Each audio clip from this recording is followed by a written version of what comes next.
Dokter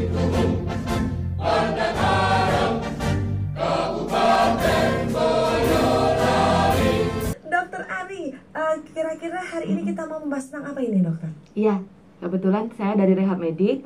Hari ini kita akan membahas mengenai nyeri punggung bawah atau low back pain dalam penanganan hubungannya dengan rehabilitasi medik. Oke, Iya. low back pain. Iya. Ini berarti punggung. Iya. Boyok. Iya, betul sekali. Boyok. Ini Mitra Merapi kayaknya ini, aduh, ya langsung pegang boyok, langsung boyok. Ini dokter Ari ini kayaknya jadi sasaran pertanyaan ini nanti. Oke dokter, mungkin dijelaskan dulu. Sebenarnya low back pain itu sendiri yang letaknya di mana atau gimana? Monggo silakan. Iya, jadi memang low back pain atau nyeri punggung bawah, seperti yang Mbak Yudita tadi sampaikan, biasanya pasien ngeluhnya nyeri boyok, pegel.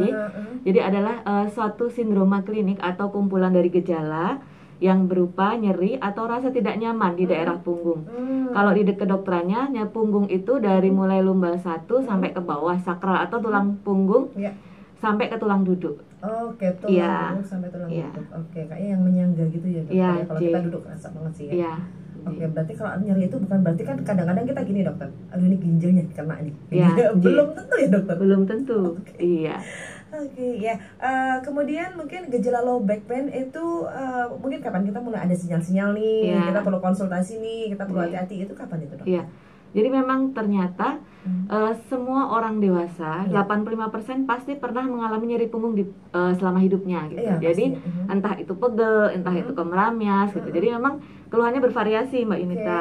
Jadi biasanya ditandai dengan rasa tidak nyaman, pegel, kemeng, ada yang panas, kemeramyas. Jadi nyerinya bisa berupa lokal di tempat punggung itu sendiri, atau bisa juga radikuler, artinya menjalar, atau bisa keduanya. Jadi kadang pasien datang dengan keluhan, dok saya nyeri punggung nih, nyerinya menjalar sampai ke kaki, ya kesemutan, bisa kram, atau kesemutan, atau kok kaki saya gampang capek, itu biasanya seperti itu. Jadi nyerinya atau bisa lokal aja, pegel, kemeng, kemeramyas, keluhannya seperti itu. Dan memang nyeri punggung itu bervariasi, bisa juga disertai dengan lain karena memang di punggung itu ada juga hubungannya dengan saraf. Kadang-kadang kalau yang berat itu bisa disertai dengan gangguan buang air besar, gangguan buang air kecil, dan termasuk untuk fungsi reproduksi juga di situ. Iya, gitu. Jadi ada penanda penyertanya juga ya, dokter ya. Mungkin ini ketika ada sinyal yang mengarah ke situ kita bisa langsung konsultasi gitu kan, dokter ya. Oke, ini juga ada yang langsung tanya-tanya nih, dokter. Dokter, ini saya kayaknya kebanyakan olahraga ini, dokter ya. Tapi tiba-tiba kok ada bagian yang agak tulang ekor itu agak kemeramyas. Itu karena apa ya, dokter? Karena selama ini saya kurang olahraga sih. Banyak olahraga jadi kurang olahraga gimana? Dia nggak pernah olahraga, tiba-tiba dia saking semangatnya olahraga, tapi di tulang ekornya apa ini sih apa gimana ya? Iya. Jadi memang ternyata nyeri punggung itu 80% penyebab utamanya, meskipun penyebabnya banyak, Mbak, ini saya, tapi salah satu penyebab terbesar itu adalah mekanik atau postural. Jadi postur, kebiasaan yang salah, istilahnya seperti itu. Ketika orang tidak pernah olahraga, terus tiba-tiba olahraga, mungkin bisa jadi kurangnya pemanasan, kemudian olahraganya over exercise, jadi terlalu berlebihan, akhirnya otot yang awalnya kaku, belum pernah terbiasa direlaksasi, tiba-tiba dipaksa kan akhirnya ketarik, jadi nyeri punggung bisa akibat dari ototnya, atau memang struktur tulangnya memang sudah ada masalah sebelumnya. Ya, jadi seringkali nyeri punggung itu dia tidak langsung muncul seketika. Sebenarnya itu sudah masalah yang sangat lama gitu. Jadi bertahun-tahun kebiasaan yang salah, pola duduk yang salah. Iya, nanti ada triknya. Duduk yang salah. Kemudian kadang anak-anak yang masih muda cara belajar yang salah, mainan HP lah atau apalah, itu dari hari ke hari mungkin nggak ada masalah, tapi setelah bulan, tahun barulah muncul nyeri punggungnya gitu. Dan terpicu dengan hal yang sepele. Jadi kadang-kadang itu nyeri punggung bukan yang akibat dari ngangkat berat terus langsung sakit, bukan. Dia sudah ada masalah, cuma sepele ngambil, misalnya Mbak Edita ngambil pulpen ke sebelah kiri tanpa bergerak. Nah, itu bisa memicu nyeri punggung karena ototnya yang sudah imbalance gitu. Ini semakin jelas terpapar sama dokter Ari ini ya, bagaimana punggung kita ini emang benar-benar harus digerakkan sesuai dengan apa ya dokter ya, gerakan yang pas gitu, karena postur ini sangat berpengaruh. Jangan sampai bad habit, kebiasaan buruk yang sudah dilakukan selama ini menumpuk, nanti akhirnya di tuanya aduh nggak bisa mandiri ya dokter ya. Betul. Nah kalau tadi dokter menyampaikan juga tentang ini anak-anak ini udah mulai nih yang sudah bergadget gitu kan, kayaknya juga mulai diperingatkan. Jadi mulai usia berapa sih dok sebenarnya kita harus berhati-hati dengan ini semuanya, dan yang menyerang itu diserangnya itu umur berapa gitu? Jadi kan memang sebenarnya kurvatura atau istilahnya tulang punggung itu kan terbentuk sejak kita lahir. Betul. Nah, pembentukan dari postur kita itu sebenarnya sejak kita bayi. Kenapa sih? Tulang leher itu cenderung lordosis, artinya agak bengkok ke depan. Kemudian tulang torakal itu agak membungkuk, agak ke belakang. Kemudian nanti lumbal itu ke depan lagi. Nah, itu lordosis, kifosis. Gitu. Lordosis itu adalah fungsional. Artinya supaya tubuh kita itu bisa berdiri tegak, mempertahankan diri untuk tegak gitu. Nah, ketika kita lahir itu kan kita tidur ya, Mbak, kita masih tiduran bayi. Nah, ketika anak sudah mulai tengkurap, itu kan dia mulai ngangkat kepala. Saat itulah terbentuk servikal yang lordosis, jadi mulai melekuk itu. Ada bentukan kemudian nanti anak merangkak, lah itu torakal mulai membungkuk. Kemudian nanti lumbal mulai dia duduk dan berdiri. Itu adalah suatu proses pembentukan dari tulang punggung kita supaya kita bisa berdiri tegak, supaya bisa mempertahankan keseimbangan. Jadi ketika ada kesalahan atau kegagalan dalam tumbuh kembang anak gitu ya, dari bayi, itu akhirnya akan berefek nanti semakin ke depan. Jadi kok nyeri punggung nih masih kecil, bisa jadi dia skoliosis, tulang punggungnya bengkok gitu. Mungkin kadang-kadang ada orang tua yang, wah anak saya nggak merangkak langsung duduk loh, langsung berdiri gitu kan, baik-baik aja nih, maksudnya anak saya bagus, hebat dari kecil. Nah ternyata itu juga akan berefek nanti ke belakang-belakangnya gitu. Jadi itu semua itu. Nah dari situ setelah pembentukan kurvatura tadi yang fungsional, diikuti dengan kebiasaan anak-anak mainan. Sekarang apalagi gadget, mainan gadget, jelas itu game, jam-jaman. Kemudian kebiasaan belajar sambil tiduran, dia sambil tengkurap. Nah itu kan sudah kebiasaan yang salah. Dari situ akhirnya mulailah muncul. Jadi memang itu sudah dari sejak kita lahir pun sebenarnya itu sudah akan ada masalah ketika postur kita tidak benar gitu. Iya.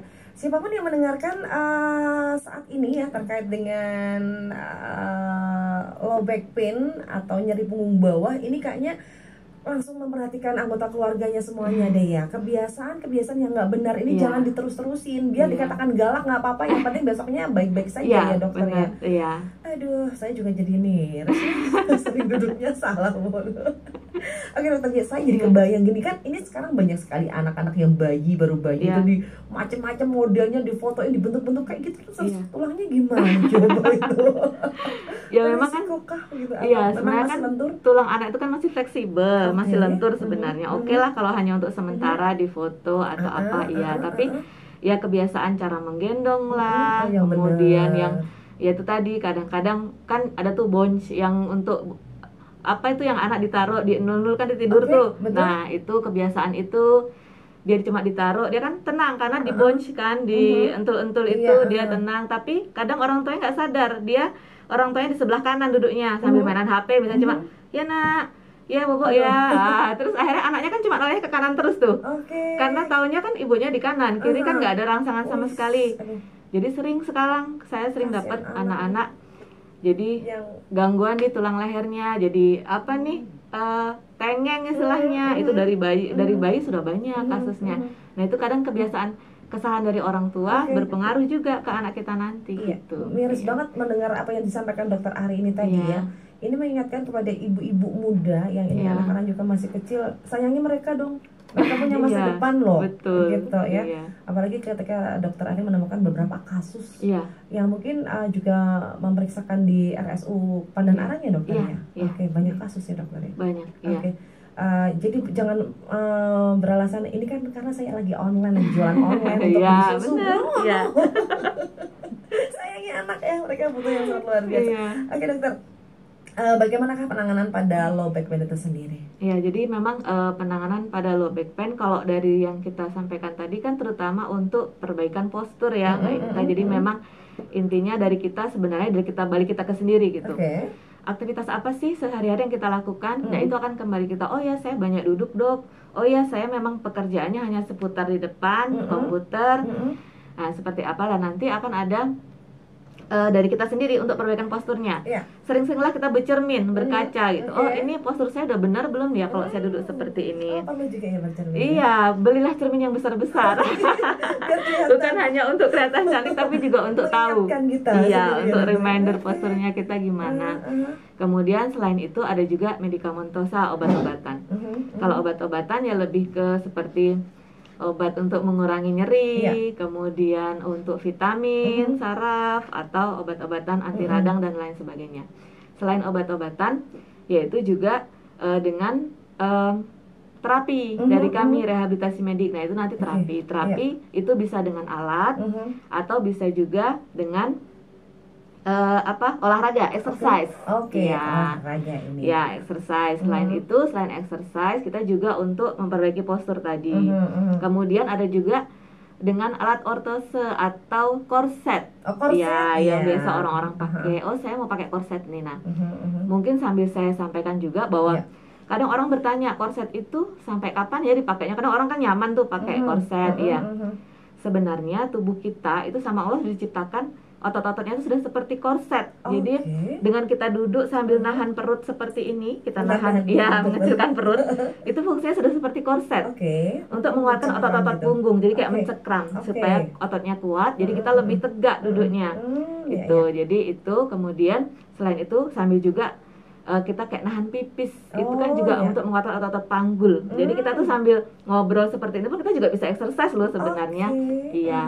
Nahan ngecilin perut, nahan kayak mau nahan pipis, itu kita lakukan berapa kali, hitungan, lepas, tarik nafas gitu. Jadi itu sambil menguatkan otot-otot punggung. Ketika kita sudah terbiasa pakai korset, memang nyaman karena kan ditekan ya, jadi rasanya tuh kayak kenceng gitu. Iya benar.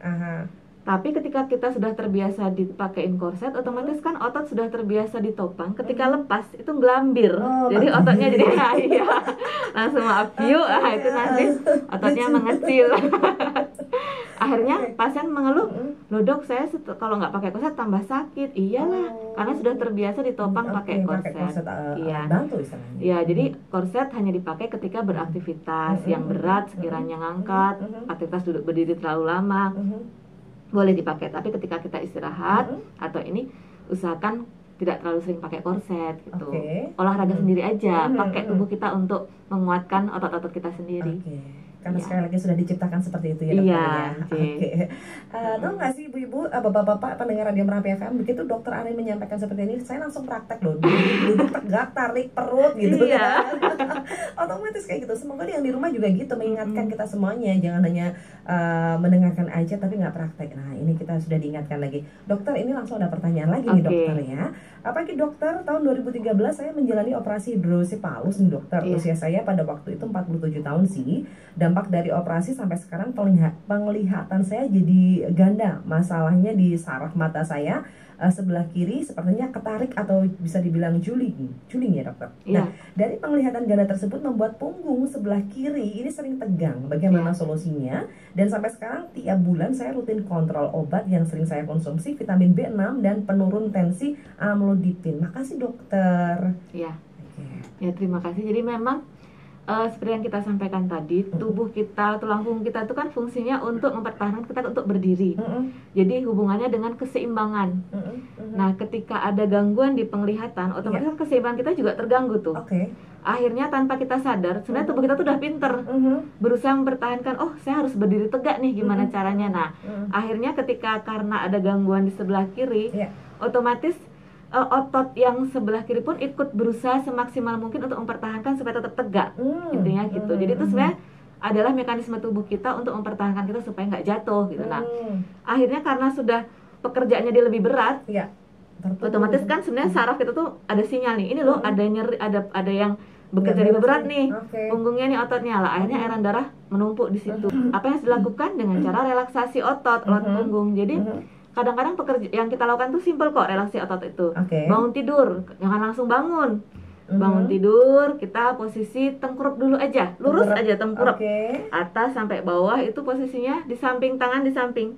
Ya, udah tengkurap pertahankan 5 menit kalau kuat.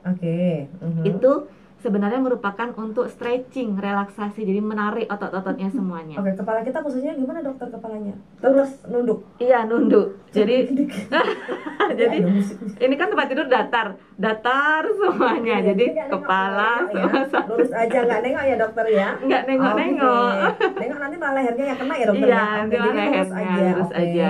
Kemudian 5 menit ya. Ya, itu istilahnya eksersis namanya McKenzie, istilah namanya ya. Nah, setelah itu kalau kuat seperti lumba-lumba, tangannya diangkat.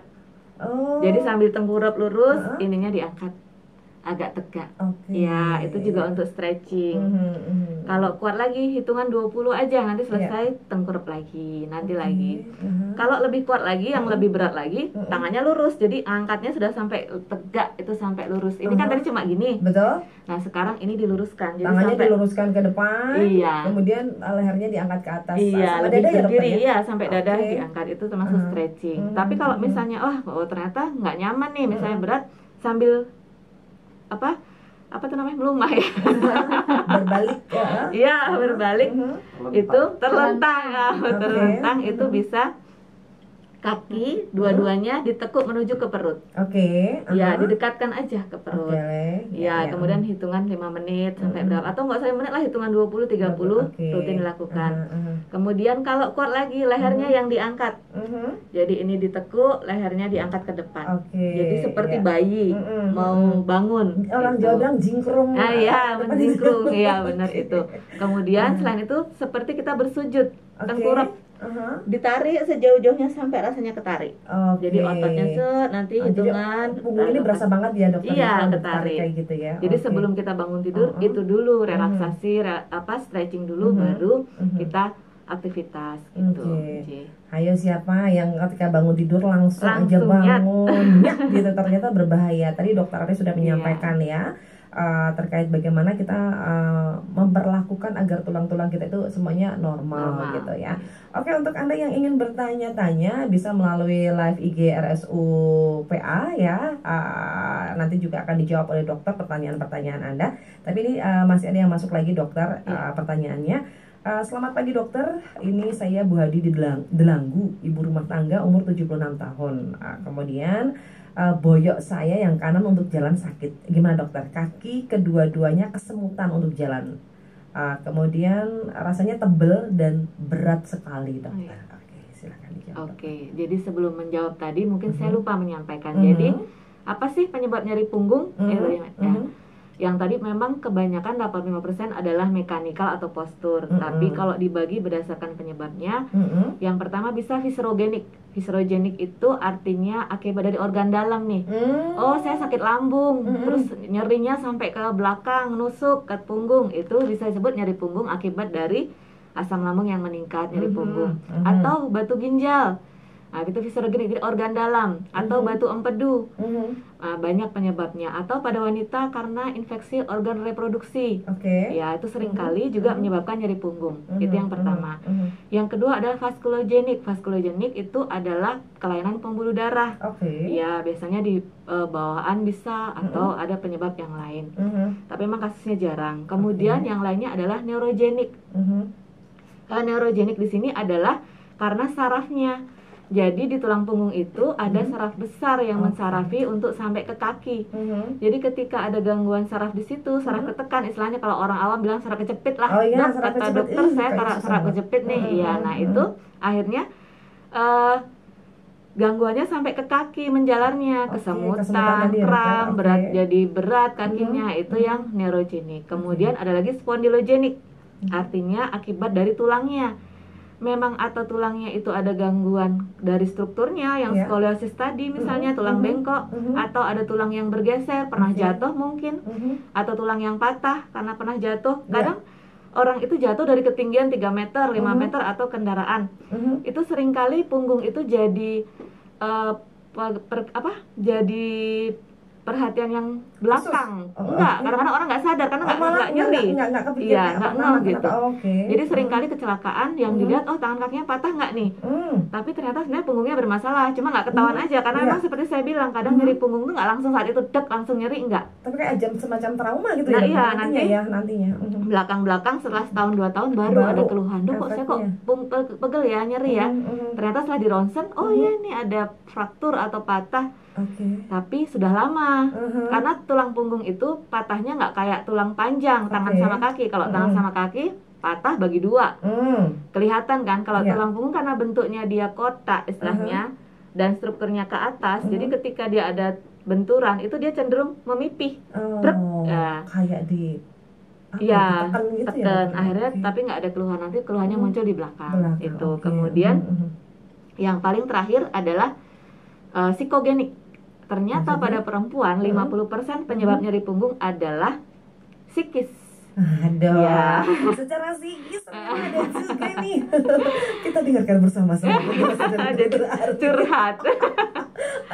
Psikis. Jadi memang 80% itu nyeri punggung itu karena psikis. Jadi perempuan postmenopause terutama itu seringkali saya kok nyeri punggung. Jadi kadang-kali khas sekali Mbak Nita. Misalnya pasien datang nih, sudah terapi, dok saya nyeri pertama di punggung atas, besok di punggung bawah, lusa di bokong, terus pindah lagi. Itu kita lebih, wah ini jangan-jangan psikogenik nih, psikis nih gitu. Bisa jadi karena ternyata ketika kita banyak pikiran atau kita tegang, itu terutama yang paling diserang kalau perempuan itu pundak sama punggung. Itu sudah pasti. Kok tegang banget ya pundak saya? Coba deh dipikir, jangan-jangan stres tuh. Halo para wanita. Jangan dibawa stres ya segala sesuatu. Ketahuan dokter Ari kalau periksa. Oke, lanjut dokter. Iya, nah dari kasus ibu tadi, dengan nyeri punggung kemudian disertai dengan menjalar sampai ke kaki, lalu ada rasa berat di kaki, artinya kan motoriknya dalam arti kekuatan ototnya juga terganggu. Kemungkinan besar penyebabnya bisa jadi ada gangguan saraf kejepit di tulang punggung, di punggung tadi. Apakah penyebabnya karena bantalannya yang sudah aus karena faktor usia? Karena kan bantalan tuh antara tulang dengan tulang punggung itu ada bantalan, bentuknya kayak silika gel, jadi dia mendat. Iya, mentul-mentul. Iya, mentul-mentul. Nah, fleksibel. Kalau karena faktor usia, otomatis dia sudah fungsinya sudah nggak kayak karet sudah dipanasi bertahun-tahun, jadi tebal, udah getas. Nah itu bisa jadi karena posisi yang salah atau trauma dia jadi mencotot keluar dari tempatnya, nekan saraf, makanya dibilang saraf kejepit. Itu pertama. Yang kedua, jangan-jangan karena struktur tulangnya, ya karena bengkok tadi atau tulang ada pengapuran. Seringkali itu banyak kasus pengapuran, dia menekan saraf. Jadi memang harus pemeriksaan lebih lanjut, ronsen dulu dipastikan ini penyebabnya apa nih. Kalau dari tulang nggak ada masalah, untuk mengetahui jangan-jangan sarafnya nih atau bantalannya nih. Nah itu dilakukan pemeriksaan lanjut MRI. Gitu.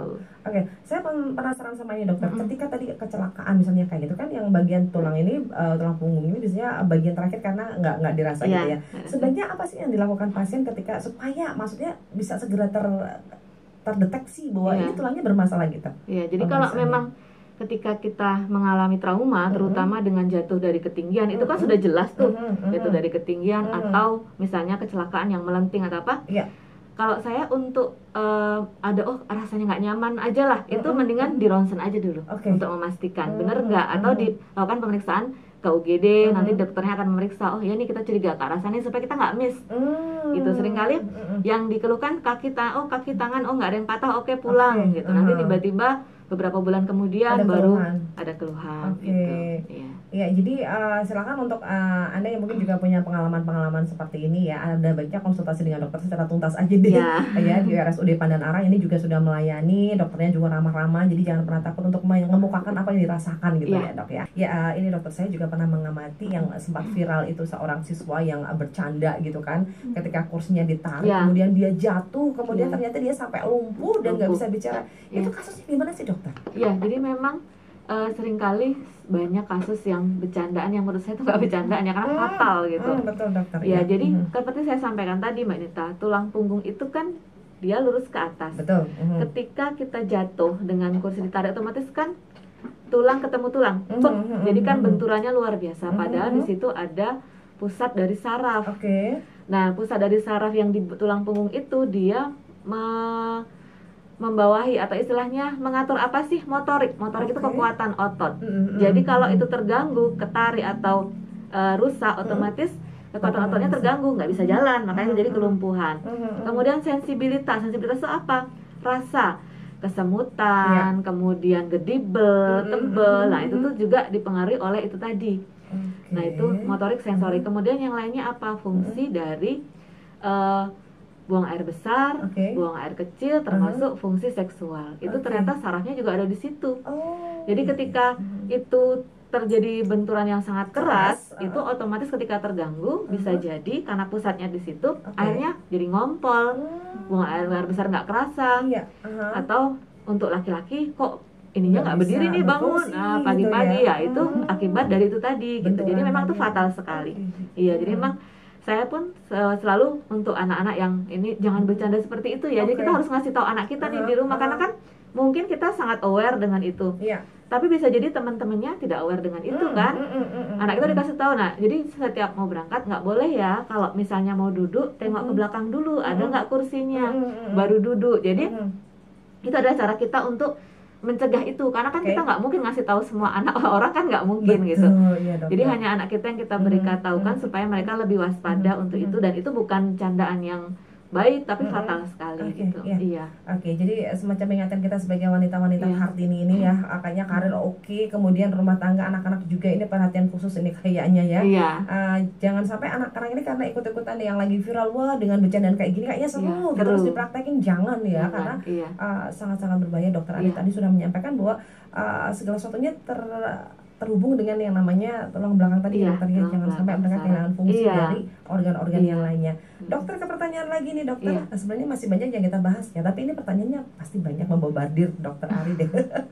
Selamat pagi dokter, ini dari Mbak Hana dari Sukoharjo mau tanya nih dokter, punggung saya seringkali merasakan pegel banget. Kalau udah merasakan begitu, saya cepat-cepat terbahan atau tiduran dok. Kalau nggak cepat tiduran, terasa nggak kuat lagi. Bahkan di kaki, paha ke bawah nih juga sering merasakan capek. Gimana solusinya dokter? Terima kasih. Dari Hana di Sukoharjo, gitu dokter. Tadi usianya berapa? Maaf, lupa. Di sini nggak disebutin dok. Ya, jadi memang nyeri punggung yang disampaikan Mbak Hana tadi seperti saya sampaikan penyebabnya banyak. Untuk olahraga yang paling aman untuk nyeri punggung itu adalah olahraga yang tidak bergrup atau bergu, jadi yang individual. Malah justru mengontrol diri sendiri. Yang individual. Individual tuh seperti renang, jalan pagi, atau pilates, yoga. Jadi memang yang untuk stretching, kemudian penguatan, tapi dilakukan individu. Jadi bukan yang bergrup kayak sepak bola, kayak basket, bukan gitu ya. Jadi dalam 1 minggu sempatkanlah olahraga 5 hari, itu paling bagus sebenarnya, dalam 5 kali dalam 1 minggu. Tapi setidaknya 3-5 kali oke lah, tapi rutin aja olahraganya, 30 menit sekali olahraga. Mau jalan pagi setiap hari 30 menit boleh, atau mau mau renang lebih bagus lagi 30 menit, gak usah lama-lama. Kadang pasien datang berlebihan, dok saya renang tuh 1 jam sakit banget semua. Itu juga makanya kayak tadi yang pertama tadi, wah saking getolnya semangat olahraganya. Ini nyusulin usianya 55 dokter. 55 tahun. Jadi karena usia 55 tahun kita harus memastikan dulu penyebabnya apa. Jadi saran saya kalau emang sudah ada keluhan seperti itu sampai ke kaki, periksa dulu. Kita cek dulu penyebabnya apa, nanti baru kita akan carikan solusi yang tepat sesuai dengan penyebabnya gitu. Tapi terutama olahraga tadi, stretching seperti yang kita sampaikan tadi. Oke dokter, kalau misalnya ini mau ada yang periksa ke RSUD Pandan Arang nih dokter, ini gimana nih sistemnya? Karena kadang-kadang ada juga yang karena mau ke sana harus ada rujukan atau gimana gitu. Ini mungkin dijelaskan dulu dokter. Boleh ya. Jadi pemeriksaan ke RSUD Pandan Arang memang kan ada berbagai macam cara, bisa dengan menggunakan BPJS atau bisa dengan menggunakan umum. Kalau menggunakan umum bisa langsung ke rehabilitasi medik, kemudian nanti akan ketemu kami dokter rehab, lalu akan dilakukan pemeriksaan, lalu akan terapi. Tapi ketika dengan BPJS itu memang melalui dengan rujukan vaskes pertama dulu. Dari vaskes pertama, entah puskesmas atau dokter keluarga, kemudian nanti akan ke dokter DPJP lain, jadi tidak bisa langsung ke rehab medik. Jadi mintanya ke dokter penyakit dalam boleh, ke dokter saraf boleh, atau ke dokter ortopedi tulang spesialis tulang. Nanti dengan di situ akan dilakukan pemeriksaan dari dokter saraf, dokter tulang, atau dokter dalam. Ketika dilakukan pemeriksaan, oh ini perlu obat, mereka akan memberikan obat medikamentosa. Tapi ternyata selain obat ini kayaknya butuh ke terapi nih, maka akan dikonsulkan ke kami ke rehabilitasi medik. Dan sebenarnya tidak ruwet kok, nggak ribet. Jadi hanya awal mungkin agak ribet dari vaskes pertama ke dokter DPJP lain, lalu ke rehab, itu akan berlaku sampai 3 bulan rujukannya. Jadi selama 3 bulan itu bisa diterapi tanpa harus bolak-balik ke minta rujukan lagi, bisa langsung ke rehab. Nanti kita program, kita asesmen dulu, lalu kita program. Oh ini butuh terapinya seminggu sekali kah, seminggu 2 kali kah, atau hanya berapa kali sudah selesai. Dan nanti langsung datang di rehab medik ke RSUD Pandanaran, pendaftaran di situ sudah ada. Kemudian nanti langsung ke ketemu saya dan akan kita ini kan untuk terapi apa yang bisa digunakan. Sesuai dengan sesuai dengan keluhan gitu ya. Ya. Jadi ini pemahaman kita, jangan sampai kepikiran aduh kalau mau RSUD Pandanaran kok susah gitu. Ternyata enggak sih sebenarnya ya. Enggak riwa-riwa banget kok. Riwa banget, gampang kok ya gitu ya. Dan kalau mungkin ada yang kondisi memang harus tertangani, itu bisa langsung ke rumah sakit juga ya dokter ya? Iya, bisa. Oke. Kembali ke pertanyaan dokter. Ini dari selamat pagi dok, Ati mau tanya dari Sragen. Punggung sama leher saya rasanya tebel. Kenapa ya dok? Apa getibel gitu juga ada rasanya atau dokter? Iya, tebel, jadi getibel.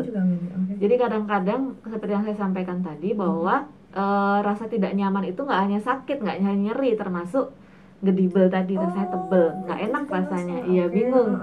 Ini kok rasanya nggak nyaman aja. Nah itu bisa jadi sensoriknya, sensibilitas. Jadi yang terganggu bukan ke motorik, bukan kekuatannya, bukan ke nyeri, tapi lebih ke sensibilitasnya yang terganggu. Jadi rasanya.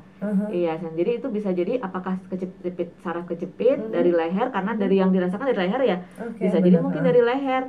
Bukan hanya dari punggung. Kalau dari punggung biasanya masih punggung ke bawah. Kalau ini sampai ke leher ya, karena kan tulang itu kan dari leher torak, dada terus ke punggung gitu kan. Jadi ketika nyerinya di leher bisa jadi dari jepitan saraf di leher, karena kan leher kita tuh sangat fleksibel ya, yang paling banyak gerak, udah gitu nggak ada yang bantu istilahnya nahan kepala.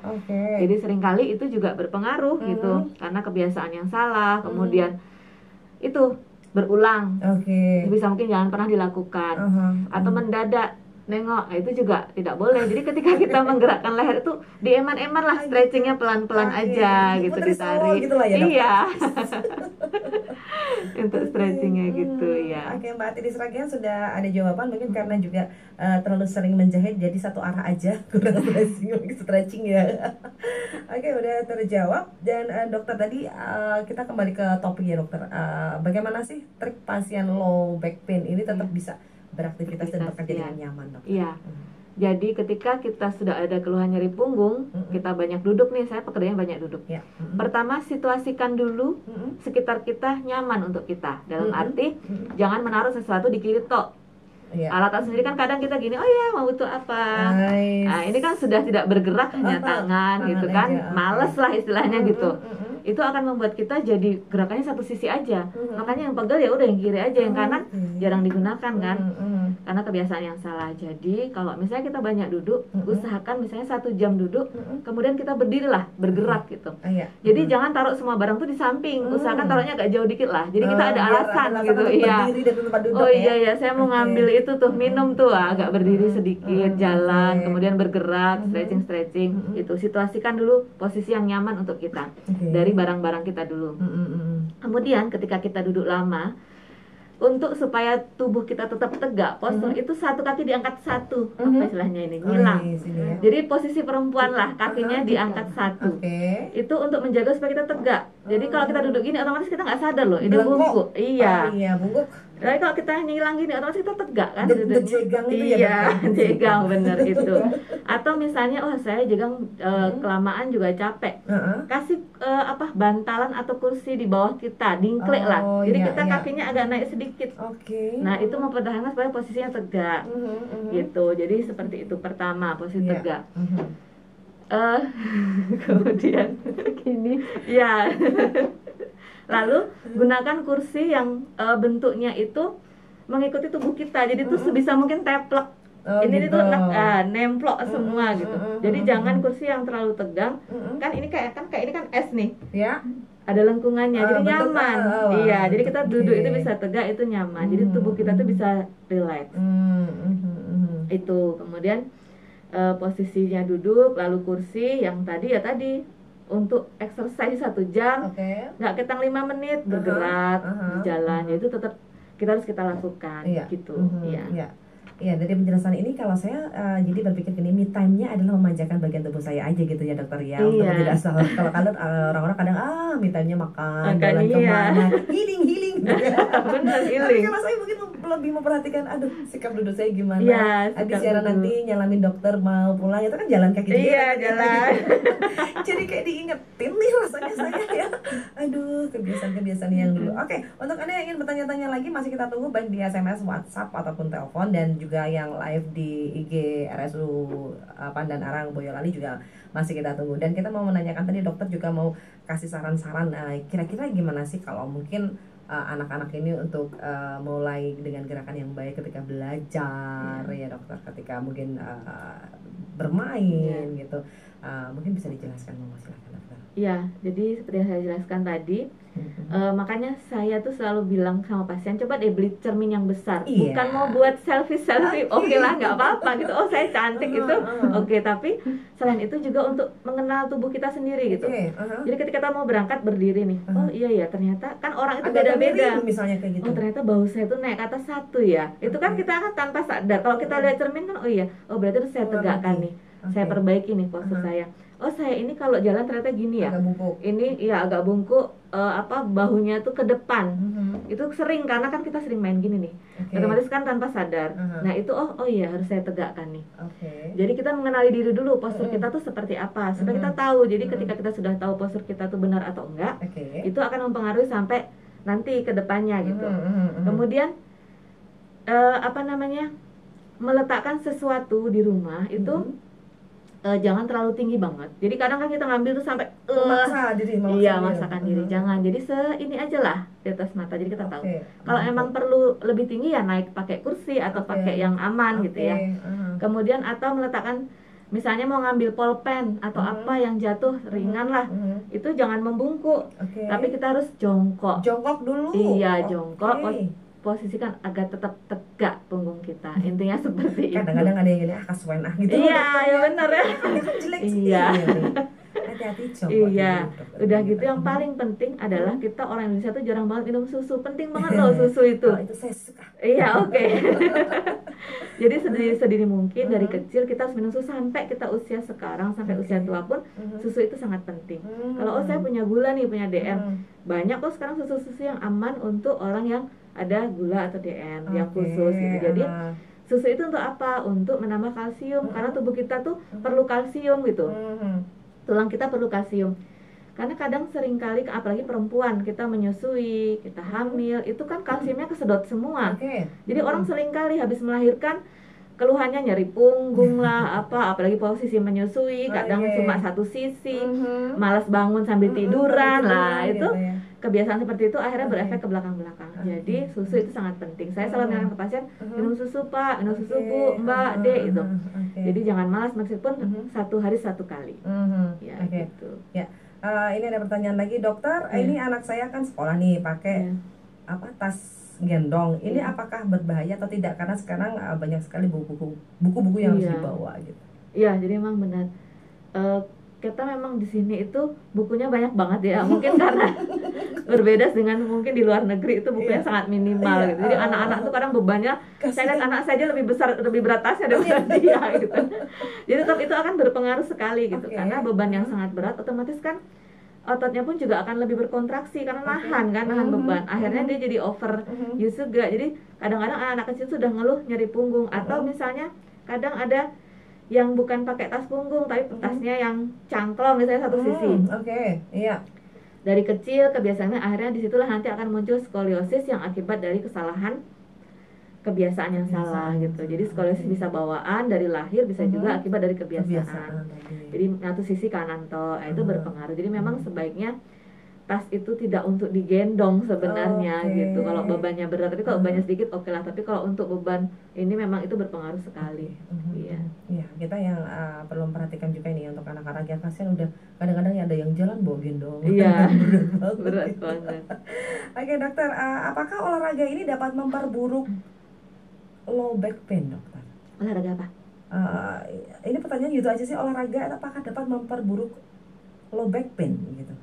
Jadi justru olahraga yang tepat, justru olahraga yang tepat malah akan memperbaiki low back pain-nya. Tapi ketika olahraga yang tidak tepat, bisa jadi yang saya sebutkan tadi loh, pada pasien dengan low back pain, olahraga yang paling tepat yang adalah yang sifatnya individual, bukan yang bergrup. Jadi kalau olahraga nyeri punggung ya jangan ikut olahraga yang seperti sepak bola atau apa yang bergrup yang memang butuh effort yang lebih besar gitu. Tapi olahraga yang individual aja, pilates boleh, yoga boleh, renang boleh, jalan gitu ya.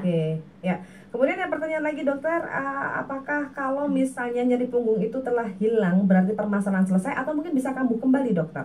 Oh iya betul. Jadi ternyata pada orang dengan pernah nyeri punggung, terutama ada gangguan di strukturnya, entah itu otot ataupun tulangnya, dalam waktu 6 bulan 50% akan terjadi kekambuhan. Ada kemungkinan kekambuhan. Iya, jadi ada jenayahnya. Kemudian selama 12 bulan atau 1 tahun 70% akan ada kekambuhan. Gitu. Jadi ya karena itu tadi kita tuh kan kadang nggak sadar ya kebiasaan-kebiasaan ngambil sesuatu yang sepele itu tuh bisa memicu untuk muncul lagi nyeri punggungnya. Meskipun mungkin kekambuhannya dalam arti nggak harus yang berat berbulan-bulan, enggak. Bisa ringan, kemudian dia membaik lagi gitu. Iya. Jadi ketika udah dinyatakan ini sembuh awal gitu ya. Posisi ini tadi ternyata sangat berpengaruh kata dokter Ari ya. Jadi jangan sembarangan aku semari aja kok ini nih kayak gitu ya. Itu nanti bisa memicu sedikit-sedikit akhirnya numpuk lagi ya. Oke. Dokter, terkait dengan operasi. Nah, ini kan pasti pasien low back pain ini akan dilakukan tindakan operasi dan kalau terjadi apa ini dokter? Iya, jadi kapan sih kita perlu operasi? Kapan sih dokter ortopedi akan memutuskan operasi? Ketika nyeri punggung yang memang ada gangguan di strukturnya, struktur tulangnya. Jadi seringkali ada orang yang pernah jatuh, tulangnya tadi yang patah saya sebutkan tadi, atau tulangnya yang bergeser ke belakang atau ke depan. Nah itu perlu dilakukan tindakan operasi. Atau karena ada jepitan saraf, jadi perlu dilakukan tindakan operasi untuk membebaskan sarafnya tadi. Jadi ada gangguan, kok saya kakinya semakin berat ya untuk jalan, kesemutannya kok semakin gedibel aja nih, pakai sendal jepit nggak bisa, lepas terus. Itu terutama juga satu tanda yang perlu diwaspadai. Mungkin bisa jadi jepitan sarafnya semakin memberat dan membutuhkan operasi gitu. Ya, jadi ini kenapa membutuhkan penanganan operasi apabila sudah terjadi seperti itu ya dokter ya. Ya dokter, mungkin dijelaskan juga apa sih yang bisa kita lakukan untuk mencegah dari low back pain ini sendiri dokter? Ya, kalau untuk mencegah ya tadi yang seperti saya sampaikan, perbaikan postur intinya seperti itu. Kita harus memperbaiki postur. Kemudian lalu olahraga yang ringan tapi rutin, jangan olahraga hanya pada saat tertentu aja. Lagi ingat 1 jam olahraga 2 jam, nanti lupa lagi berapa bulan. Nah itu juga tidak akan menyelesaikan masalah. Olahraga itu intinya komitmen dan konsistensi kalau menurut saya. Komitmen saya mau olahraga, konsistensi saya harus rutin. Nggak 30 menit, 20 menit, tapi setiap hari dilakukan. Itu yang paling penting. Jadi olahraga bukan seberapa paling lebih lama lebih bagus, bukan, tapi konsistensi dan komitmennya. Kemudian masalah berat badan ini juga benar. Postur berat badan juga harus dijaga karena untuk menjaga tubuh kita supaya berdiri tegak itu kan berat tubuh kita sudah bekerja sangat maksimal. Kalau berat badan kita berlebih otomatis juga akan berpengaruh gitu. Jadi harus menjaga berat badan kita, makanya dengan olahraga itu kan juga bisa mengurangi berat badan juga sekalian.